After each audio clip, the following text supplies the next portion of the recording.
If the E1 development goes ahead, it splits up north and south of the West Bank. It runs a coach and horses through Bedouin villages where Palestinians currently live.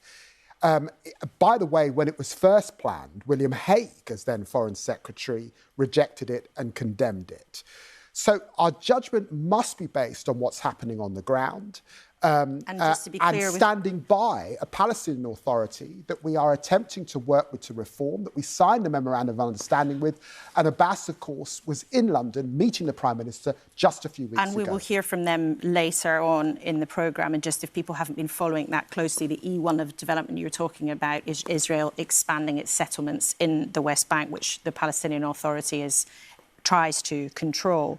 But there's another element here, though, in terms of how this will all affect the situation on the ground.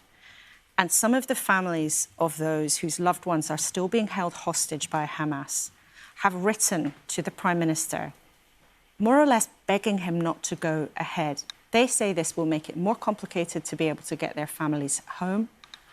What do you say to them? They've said so clearly, now's not the time.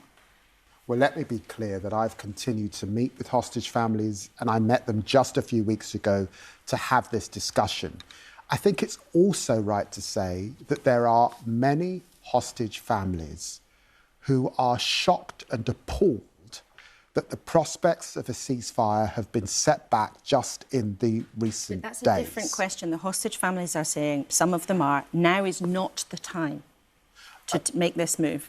I recognise that, but let me say again, Hamas is not the Palestinian people.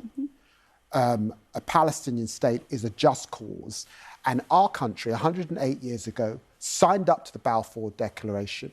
We believe in a homeland for the Jewish people, but we also stated that we believed in the civil and religious rights of the Palestinian people. And now is the time to stand up for that two-state. Otherwise, you're effectively saying you believe in no state for the Palestinian people or one state, in which you would have to explain how there is proper equality before the law for the Palestinian people.